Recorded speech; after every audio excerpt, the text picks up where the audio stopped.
Jack Carr, thanks for being here, my friend. Oh, thank you so much for having me. I was just saying, I love the background right there. It looks like my podcast studio with the bows. I have most of my bows out there. One that my mom brought last year for Thanksgiving, which is like really my first compound bow, which is like, I'm afraid to even draw it because I think it's just going to splinter. It's super old, and it's just like that yellow from back then. It's like faded to like almost a tan. And Yeah. then one, What kind of bow was that? What was your first one? there's not it doesn't say anything on it. Oh, you Yeah, don't know what it is. have a brand out. It probably was like a local sports shop, something, right? Something like that. Yeah, Yeah. something like that. And then my other one that should be on the wall, I cannot believe, I think it's an old bear, but somewhere along the line, I'm so bummed about it. It also disappeared. That one was from sixth grade. But then after that, I have all my other bows as well. Gotcha. Now, are you shooting a Hoyt? Is that Uh, like your Shooting a normal? Hoyt and I have PSE, a Hoyt, a Matthews. Right now, I have. I'm fortunate to have quite a few that are stashed around the house because I have about 24 targets that are around the property. That's a good problem to have if you like shooting a bow. Yeah. So I mean, I still don't get to shoot as much as I would like, just because I'm writing so much. But like I have one on the balcony, two on the balcony out there. I have one outside the podcast studio, a couple downstairs, one in the front room, because you can go to pretty much any balcony and shoot a target, which is pretty cool. And then you can walk also a course around here as well, a 3D target course, which is awesome. Yeah, I think I heard you talking about your 3D course. So your house is elevated then? You're shooting down? You're shooting down depending on which way you walk it, so you can Okay. you have a lot of different options, which Yeah. is pretty cool. My back deck is like that. I can like my back of my yard slopes off, and then my back deck sits up about 10 feet in the air, so I can set up a bunch of different, you know, uh, drops in terms of where I want to shoot from. But I can't walk around the house like you. Yeah, no, it's pretty cool, but it's they got pretty they like surprised they survived last winter, but like the legs got mushed, so the snow Yeah. on them crushed them down. I should have taken 22 out when you're trying to write a book or multiple books and That's a lot of targets. all that stuff. It's a lot. So now they just all have legs that are kind of like they all got shorter. Yeah. Yeah, they're still out there, but they all just got shorter. It's fine. I'll just use them until you can't use them anymore. Yeah, when I scheduled this, Red Sky Mourning was supposed to be out.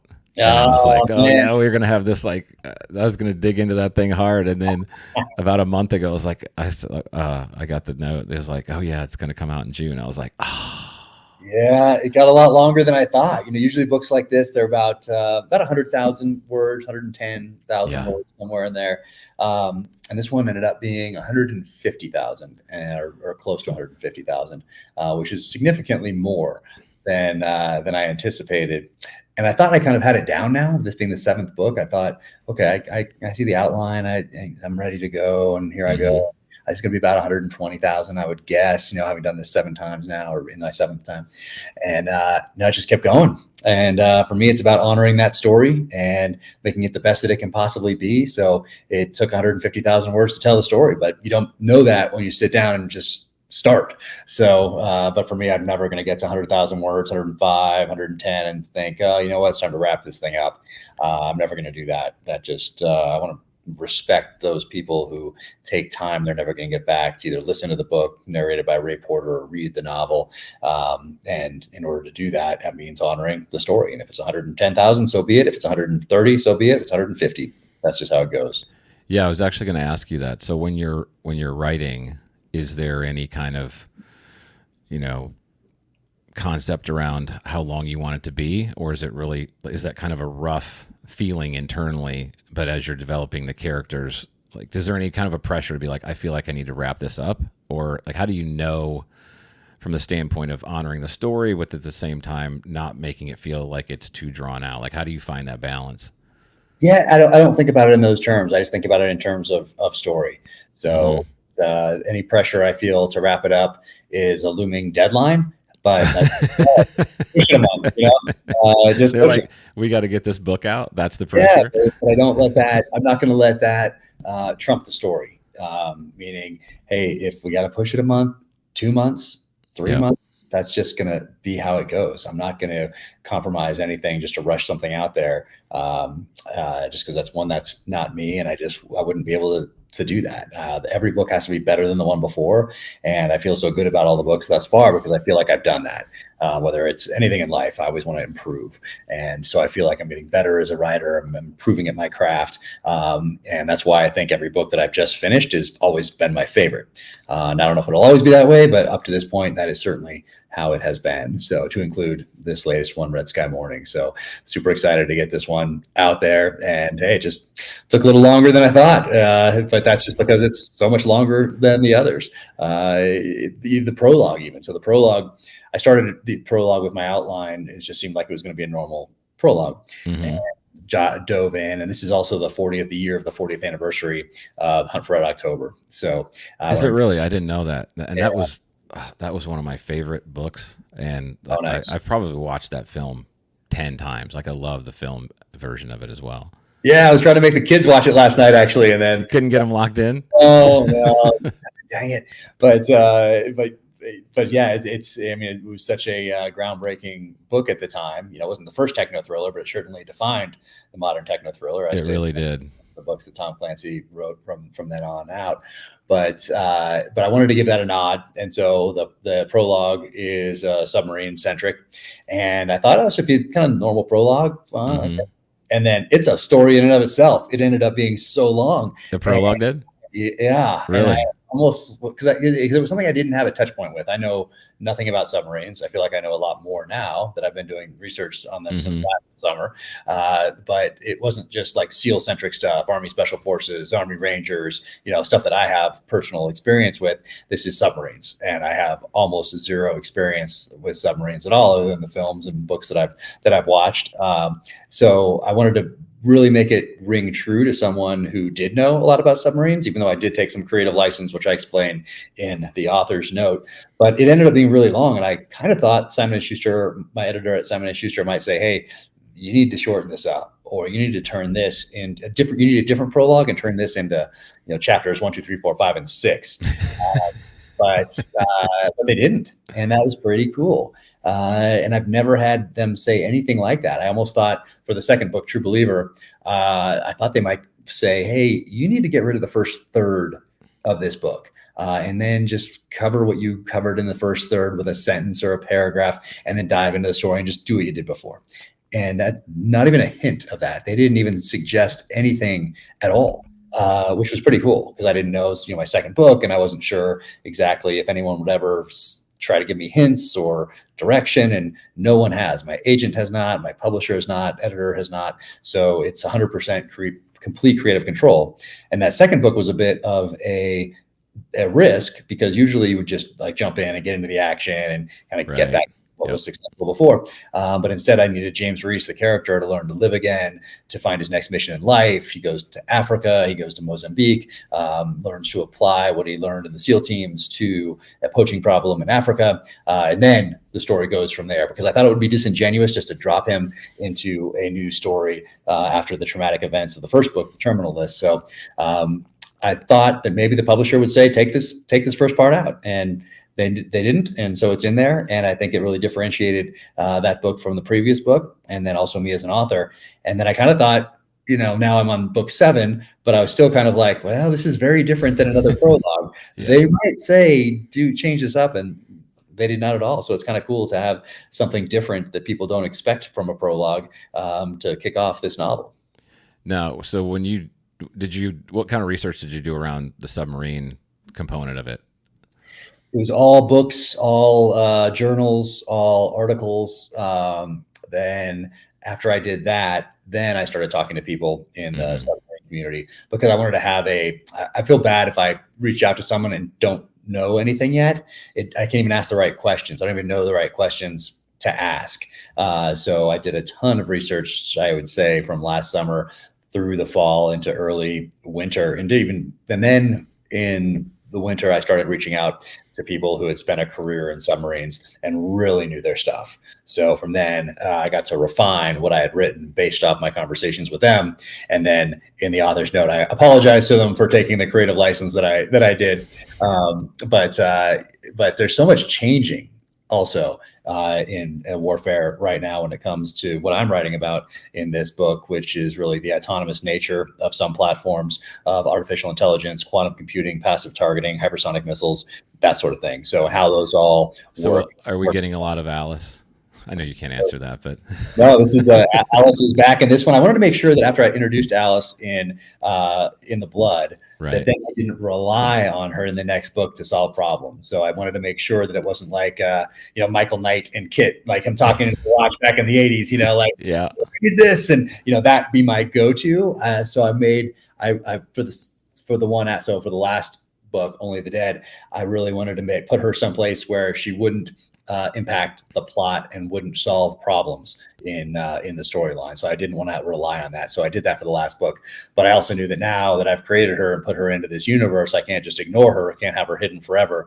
And also, this is a great time for me and for the continuing storyline to explore these different things that I didn't know anything about in the military, because that wasn't what I did. And they are coming to the forefront, really, of a next generation in warfare, which is putting things under autonomous control and using quantum computers to solve problems.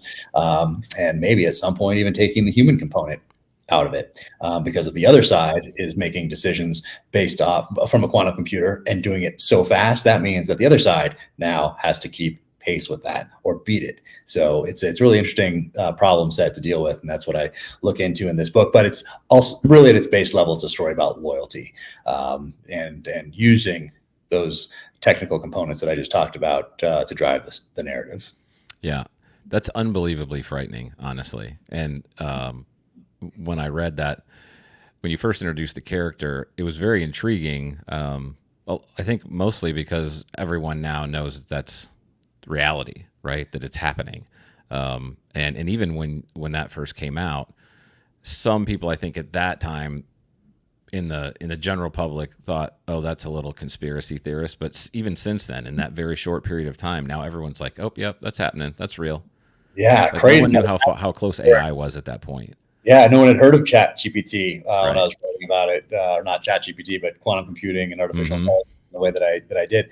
But I would be shocked if what I describe in that book where I introduce Alice and this quantum computer in the Blood, I would be shocked if what I describe in that book is almost not exactly like that. Actually, oh, it's a weird way to say it. Is not very similar to the way I describe her in the book, based off of people that I talked to in order to build that character. Because once again, in the military, I was not dealing with any quantum computers or AI at all. It was very, very basic stuff, kick indoors in the middle of the night and, zip in with your AR type deal. So yeah, I didn't have any experience with that sort of thing. But from the people that I talked to and pieced together that puzzle, yeah, I'd be shocked if it wasn't extremely close. Yeah, that would not surprise me either. I heard you.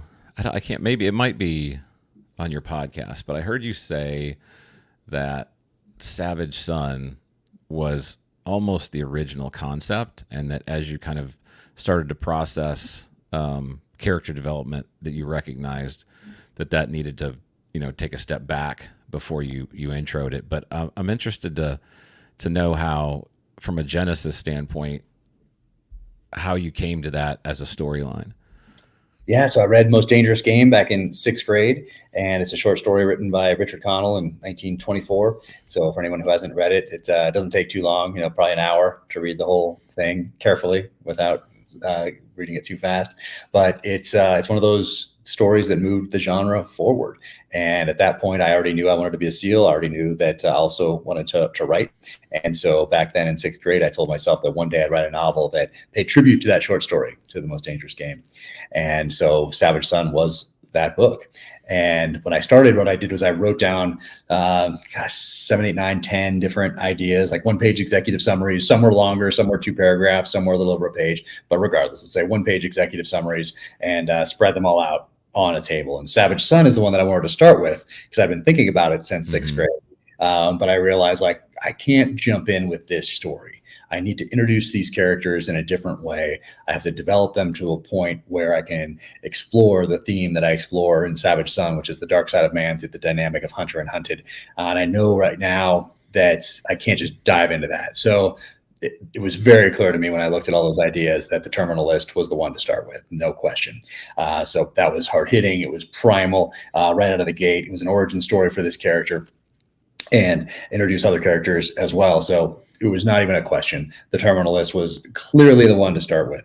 And then when I got to the end of that, I realized, okay, this character and these characters are not ready yet to move into Savage Son.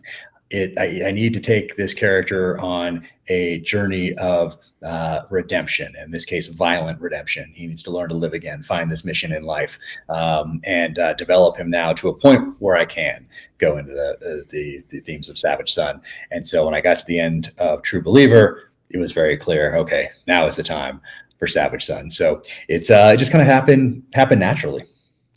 I wrote down a couple quotes that have resonated with me as I read your work.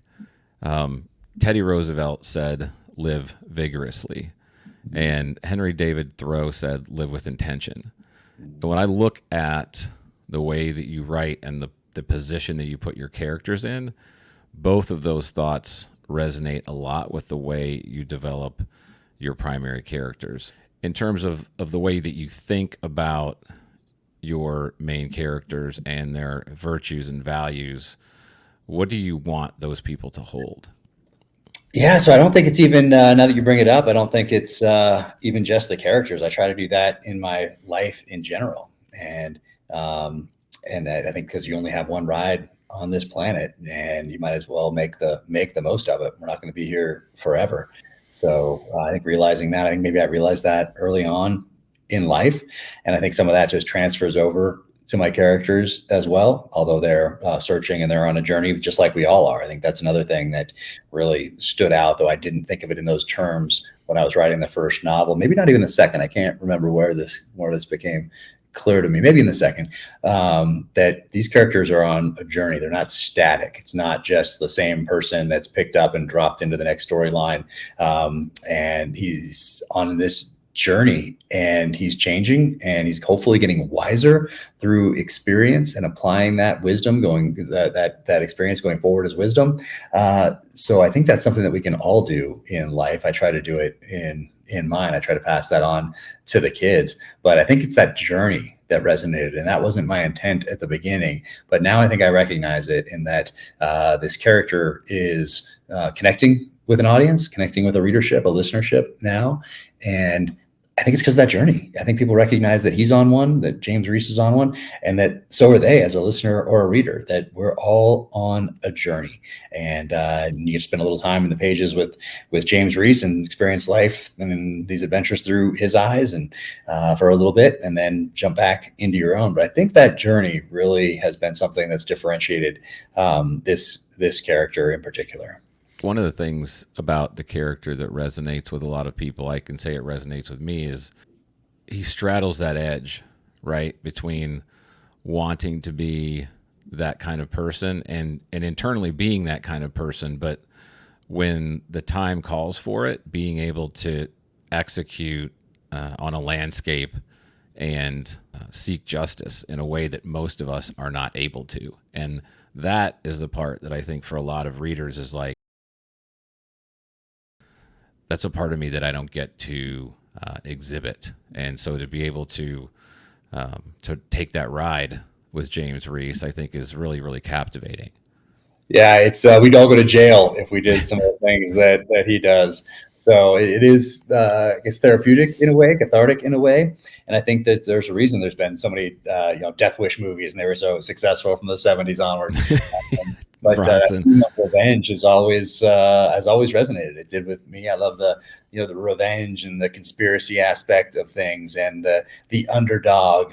So I think all those elements, to me as a fan, first as a reader and then as a viewer of television and movies, and growing up in the 80s, where you really get to there weren't these other distractions. You didn't have this phone and these apps and all this other stuff distracting you. You had books and you had TV, you had film, and they weren't all readily available at all times. You had to wait until a certain time at night before, let's say, the A-Team or Magnum or Miami Vice or Riptide or whatever else came on TV. Taking me down memory lane.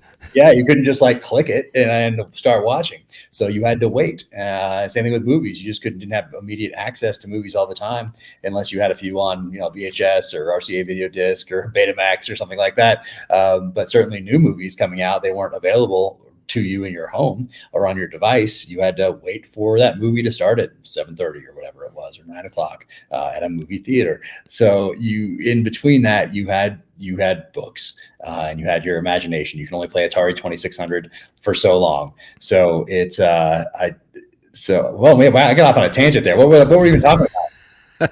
I got so excited talking about Miami Vice and Magnum and Airwolf, and I got fired up. This section of the podcast is brought to you by Osseo Gear. With its one-of-a-kind raptor camo pattern, Osseo blends seamlessly into the whitetail woods. Its features and technology are designed specifically for the unique needs of bow hunters. I ran Osseo this past season, and from the 100-degree temperatures of the South Carolina swamps to the teens of the Illinois rut, Osseo has a system that covers you in every temperature. With 30 years of bow hunting experience, Osseo is backed by a lifetime guarantee. Use the code DONOTGO20 for 20% off the entire Osseo catalog. Find them at osseogear.com. Airwolf, Jan Michael Vincent. Oh, what a sad story that is, though. No, man. Wild. Such a rough ending, rough life that guy had. Yeah.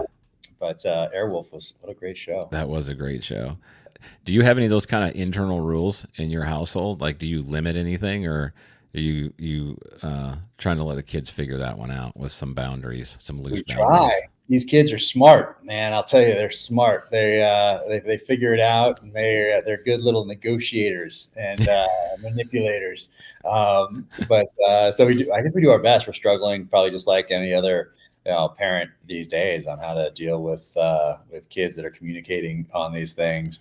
These friends are all on them. That's sort of a thing. I think what I try to do is we try to put those limits on there, and then all of a sudden they figure out a way around it. And you're like, what?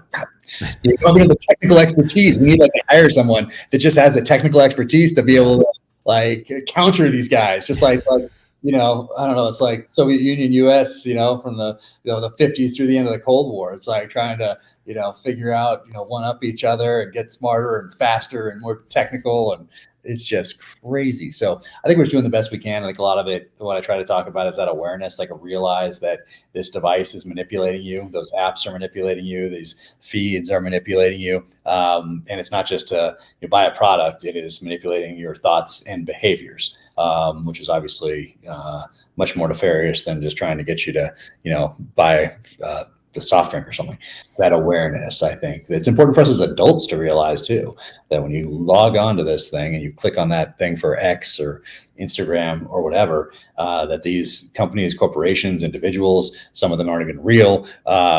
They're trying to manipulate you. And I think that awareness, first off, allows you then to kind of disassociate from some of it and not get manipulated as readily as you may if you just go in unaware. Have you read The Scarcity Brain by Michael Easler? No. But when it came out, I did a quick read of it. So I'll take that back. I did a quick read of it, but I want to go back and read it in more depth. It's hard to read something, like take a week and read these days if it's not specifically research for a book or podcast or something, or blurbing someone else's book who's asked me to read it. Yeah.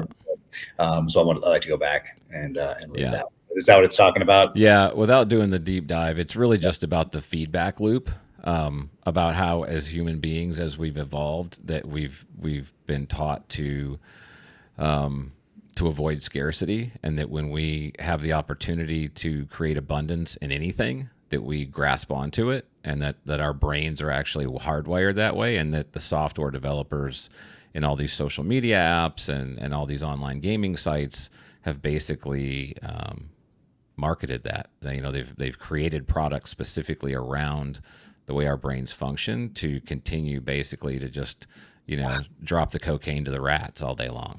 Seriously. So as you can tell, I have a lot of books behind me here. Yeah.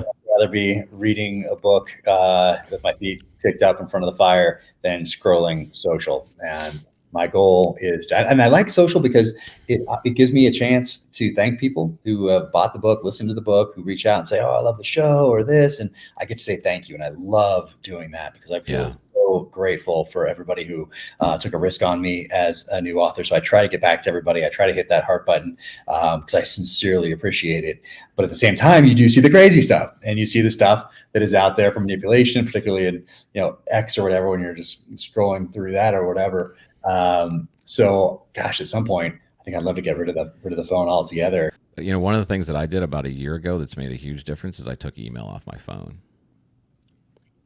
Oh, really? That's I only check email on my computer, and that way, I think this was I think it was a Tim Ferriss thing, but it's basically like I set specific times to check email throughout the course of the day. And if I'm on my computer, sometimes I'll go off track on that because it'll just keep popping up unless I shut the application. But when I shut my computer and walk away from it, there's no email. Ooh, that's a good idea. I should do that. I'm trying to get more scheduled as far as things goes and more disciplined with how things go, because as soon as I wake up, there's East Coast has already been awake for a few hours. And late at night, California's still up. So when you're kind of like in the middle there, where they get you all the time. So I think at some point I'll have to do something like that. Taking it off the phone is a good idea. And then also just really being strict about the times that I check email. Like, hey, it's going to be at this time, and then it's going to be again at night. And that's just going to be how it goes for my own sanity and for productivity's sake, because there have been many days where I think I'm going to get up and write all day, and I get up and just do a quick check of email, and it's like, do this.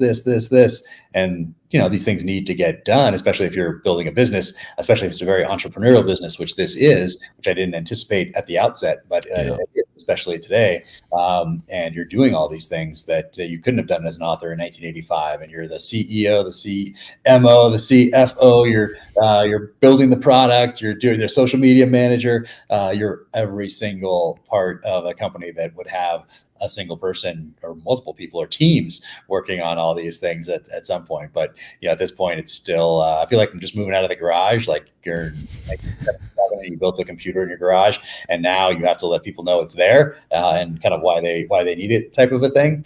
And that's just kind of how it's been. But eventually, I think you probably need to, if you're going to scale and continue to write more books or do more writing projects, specifically Hollywood, this series, my new nonfiction targeted series, then maybe outsourcing some of that other stuff is a wise idea.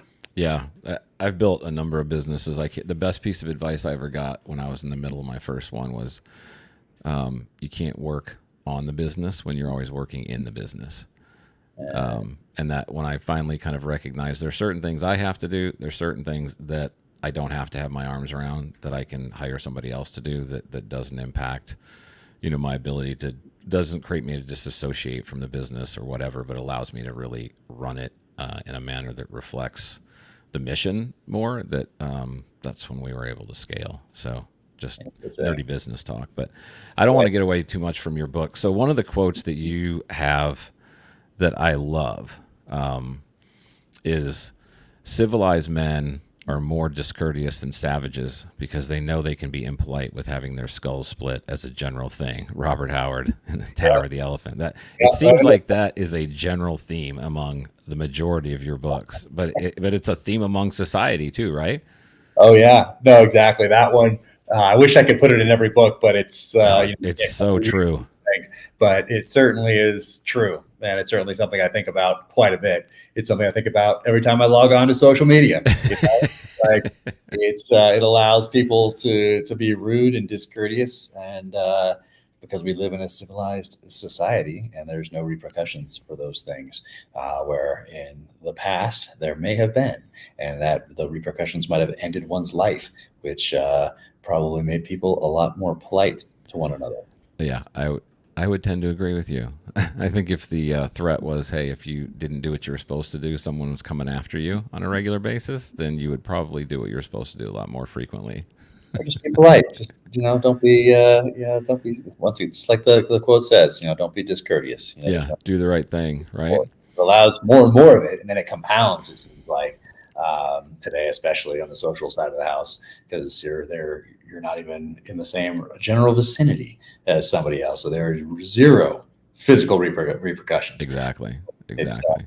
there's something to be said about about the law of the wild. So a couple questions about the adaptation of Terminal List over to the Amazon series. One of the things that struck me was in the book Terminal List, I think the sparrow hitting the window was a one-time occurrence. Was it, or am I wrong on that? Because Doesn't even in the book. Yeah. I thought, okay, I thought there was something like in the, but it was a major part of the Amazon series. What was the conversation around that as that was added into the storyline? Yeah, I think it was David DiGilio, the showrunner, that came up with that side of it. It might have been someone else in the writers' room. I'm trying to remember where. I know we talk about it on the Terminal List podcast with David DiGilio and Jared Shaw, who's a buddy from the SEAL teams who gave the book to Chris. But there were so many things like that when we realized that we wanted to make this a psychological thriller and add that component to it rather than strict kind of action. We wanted to have Reece as an unreliable narrator to really show the trauma of the battlefield. And so, like, you'll notice certain things. So there was that. There is, every time you see in a flashback sequence, Reece's daughter, she's wearing red. And so that indicated that was, that flashback / memory / conflation of memories with present versus what's real, what's not. So all those things really came in from that those creative sessions. And I forget where the sparrow came in, hitting the window, if that was before the writers' room came together. Because what happens is, in this case anyway, David DiGilio and I got put together in December of 2019 because Chris and Antoine wanted me involved in the show. By contract, I have zero creative control, but those guys wanted me involved, which is awesome. So I've been involved from the very beginning, and I've learned a ton as well. But I talked to David DiGilio December 2019, talked to him every day since, to include this morning about our current spinoff series with Ben Edwards.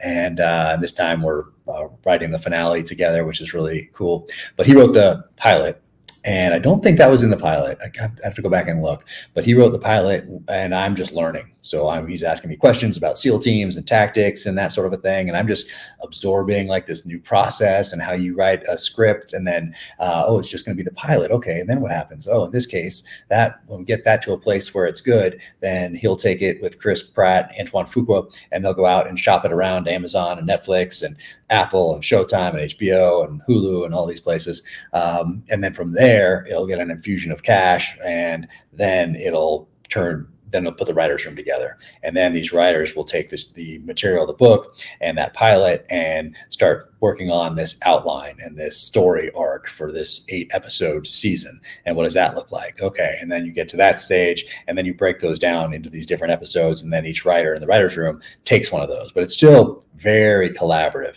And throughout that whole process, I was just learning. So the sparrow hitting the window, the red, the conflation, psychological thriller aspect of it, all those came about in that creative process and trying to make the best show we possibly could.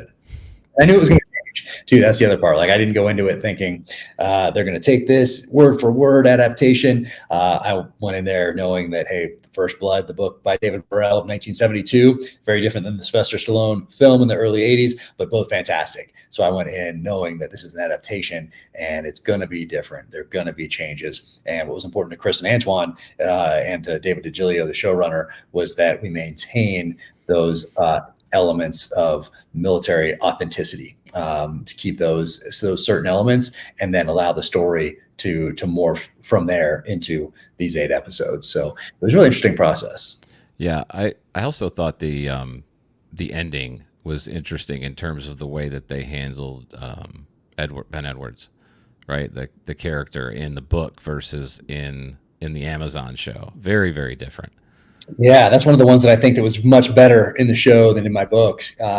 And I think it was better in the writer's room, in the scripts. And then what Taylor Kitsch brought to that character morphed it even more. and elevated that character even more, gave more depth, made it more interesting. And that's one that 100% much better in the show than in the book, which is why we have this the spin-off series with Taylor Kitsch starring as Ben Edwards, his origin story, showing how he goes from the SEAL teams to the CIA, and it's really good. It is awesome. Right now, the scripts are amazing. Filming it right now. I'm about to head out the door tomorrow, actually, to head over to Europe to film, and it's looking really good. Yeah, I'm super excited about that one because you're right. He did an amazing job with that character, with character development. And I know the writers are behind all that too, but just the way that he put that on screen, it's exciting to know that he's going to be doing something, moving that character forward. You may have said it somewhere, but I haven't picked it up. What's the timeline on that? You never know for sure. And you never really know until it's actually up there, I think, on a screen. Mm-hmm. But still filming right now. Then you move into post-production. And then even then you still have to, I think, and no one's told me this before, but it's just me thinking about it. If you have the same studio, you're not going to put up the similar type of shows at the same time, that compete with one another. They'll be spaced, So I think it's based on a variety of other factors that probably a lot of I'm not even aware of, because I'm not aware of all the different shows that Amazon is in the process of filming, producing, and getting up there on the screen. So we'll see, but it's looking good. I know that. And then I think you said that that they're moving True Believer forward as well. Yep. And once again, you never know; things can derail at any point in the process. So that's just life. But we're moved right from this into True Believer, so right into the writers' room for that, and then start filming at some point in next year, I think, and then go from there. But it's on the schedule. But once again, you never really know until it's said and done and up there on the streaming service. Which is why you're never hunting. Because it's not enough that you're writing a book every year. You're also now, involved in production. It seems like you've got a production going on almost all the time right now, isn't it? It's pretty crazy. There's some other things also that haven't even been announced yet that I'm involved with that are, various stages. And I got out to help somebody on an elk hunt this year in Utah. Oh, did you really? That's great. South of here, a place I hadn't been before. It was awesome. But I didn't hunt. I was just there to kind of help, and then I had to get back pretty quick. So, I'm trying to think the next hunt I have on the books. There's so many. Yeah, there's so many options, I guess, and opportunities these days. But there's also so many writing projects that I'm doing. And if it's not these days, if it's not a writing project, if it's not family, then it kind of goes by the wayside. Yep. That's just how it goes. So I was out in Lanai a couple weeks ago, and our son got an access out there. So, and really now it's about the kids. It's much more fun for me to go on a hunt and take the kids, take the family, than it is for me to go and do something. I've been fortunate enough to do quite a bit of cool things, and I'd much rather do something with the kids than go and do a hunt, on my own. That's just, I know that eventually the kids are going to be all off doing their whatever they're going to do, and I won't have that time back. So, if I remain in some sort of semblance of shape, I can get out there at some point in the future. And right now it's all about the kids. Yeah, no, that's the right decision. My youngest is about to graduate from high school. She's our fourth, so it goes fast. But that's definitely the right call. So, are they bow hunting or are they rifle hunting? Rifle out there, and really it's just the time these days. It's also the time to practice, put in that mat time, put in the time on the bow. Obviously, as the audience know, that's what the animal deserves. So it's if we haven't put in that time, then rifle, because we have put on the time on the rifle over the years, and time-wise, that's just how it is these days. But hopefully we'll get out there with the bow. My daughter has a couple animals with a bow. Our son doesn't have one with a bow yet, but they all have new Hoyts. So there's no excuse not to be on the bow. My daughter was out there the other day, shooting away for like an hour out there. It was pretty cool to see her getting her bow dialed in. You never know when to as a dad, whether you should, whether to interrupt or not, at what stage it's okay. So, I went out there kind of near the end of her time. I thought she was kind of wrapping up, and I had to have a good, great experience with her out there, just, sighting in the bow. Yeah, that's a blast. Those are amazing experiences, getting to watch them develop skill sets, that they'll carry with them for life. Yeah, no, it's fantastic, and for them, it's it's hard these days to really get away from all those devices and all those inputs and the TikTok and all that stuff, and then just spend some time with that bow out there, and it's quiet, and it's just you, and you're concentrating, and you have to, and that's why we love to go hunting, because most of the places that we go, it's harder to get that cell service, or there's no Wi-Fi or whatever it is. So that's another reason why we like to get out there and hunt together, and also try to get a river trip in every year, because you're down in the bottoms of these river canyons, and it's not just for the kids. It's like, for me, it's not even an option to say, oh, hold on one second, I got to check this. I have to get back to the publisher real quick. Like, that doesn't even exist, because the bottom of these river canyons, there is zero signal. And so I love that, because it forces you, and you don't even miss it. You don't even miss it at all, and the kids don't miss it. Our son just went over and did a program actually in Europe, and he was there for almost 3 months. And it was a ski program, but not like solely ski. They skied every day, but it wasn't like racing or anything. But yeah, no computers, no iPads, no iPhones, no electronics of any kind. Couldn't even have a digital watch. And it was all school on a blackboard with pencil. Amazing. And they're milking cows in the morning and like skiing in the afternoon. And it was traveling around Europe for a little bit. And so what a cool experience for him. And he didn't miss the phone at all, he said. So that's pretty cool. Yeah, no, my daughter actually voluntarily went to a flip phone last year for almost a year, and then she went on a couple big trips.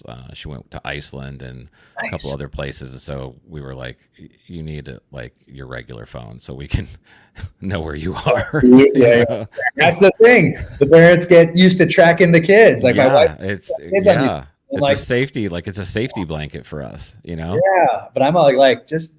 Give me that phone, I'm going to destroy it or throw it in the safe or something like that. And yeah, we won't know where they are, but they won't have these devices. But yeah, you do become reliant on them, on being able to track, and it becomes very natural to know where your kids are. It's probably a natural parenting instinct is to want to protect. And so this phone, allows you to know where they are. But in the process of protecting, are you handing them this thing that's also manipulating these thoughts and behaviors in an unhealthy way? So it's tough. It is tough. So for your listeners, and obviously in Red Sky Mourning, do you have new characters that you're introducing that you would anticipate are ongoing characters? Ooh, new characters that are ongoing. I have characters that people will be familiar. So usually I'm just taking a second to think of it. Yeah. Already moved on to the next one. And also normally in the books, the characters, not always, there's been a couple that have made it for a few, but most part, a lot of the bad guys get whacked. Get smoked. Yeah. And so you're creating new bad guys each time. Yeah. Some of the good guys are more recurring type characters. Let's see.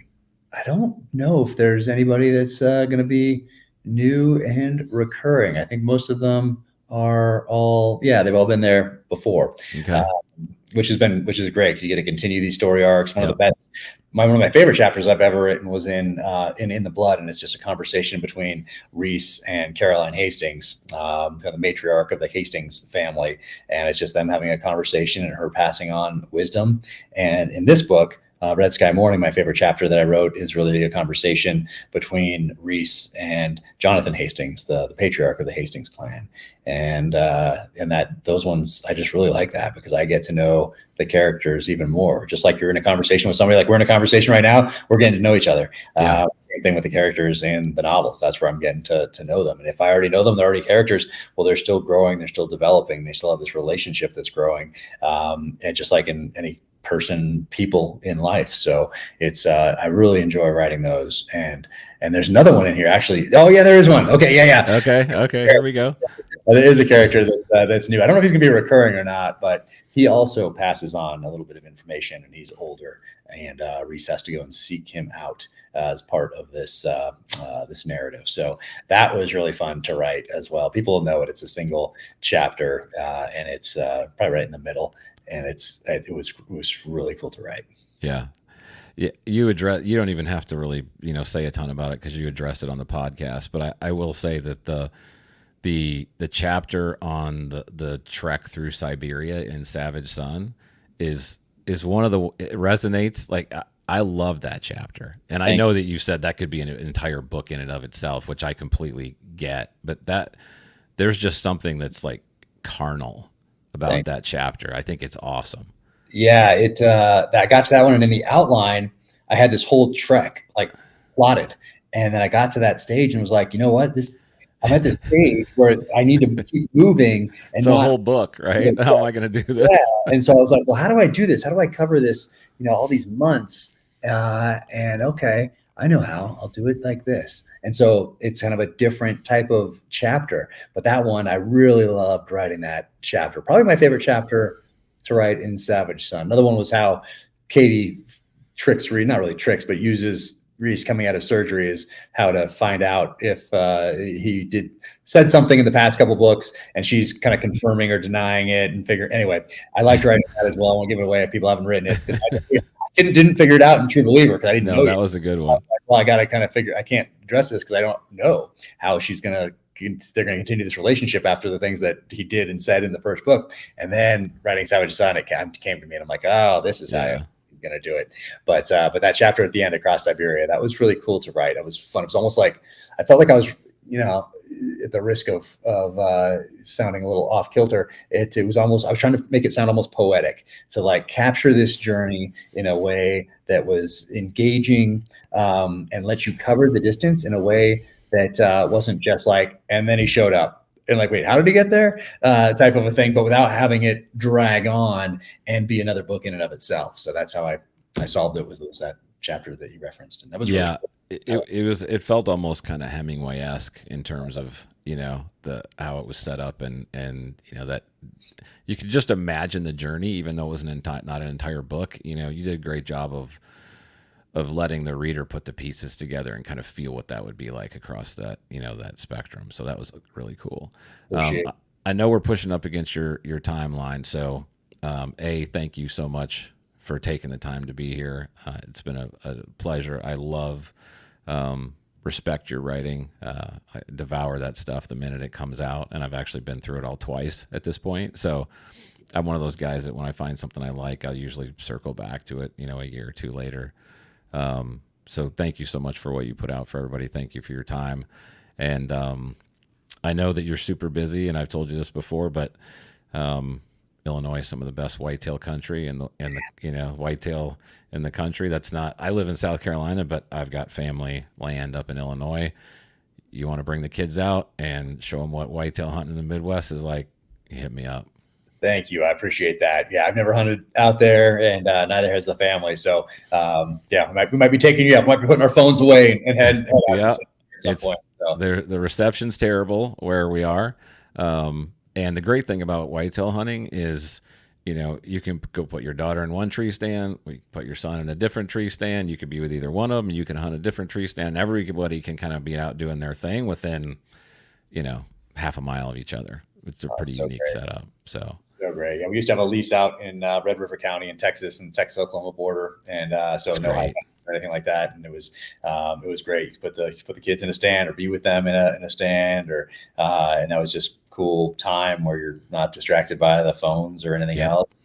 Great memories, and luckily great photos from all of those times. Now that the kids are older and into all these other sports and things like that, so it was a really special time to be able to spend down there. We did it for years.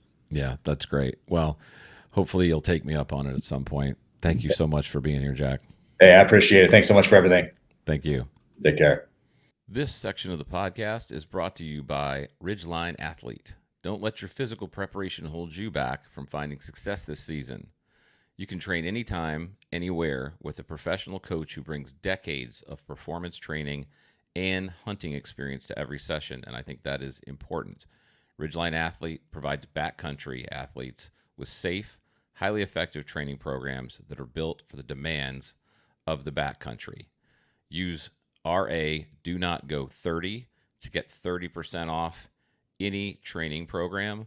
You can find them at ridgelineathlete.com or hit up Adrian on Instagram at Ridgeline Athlete.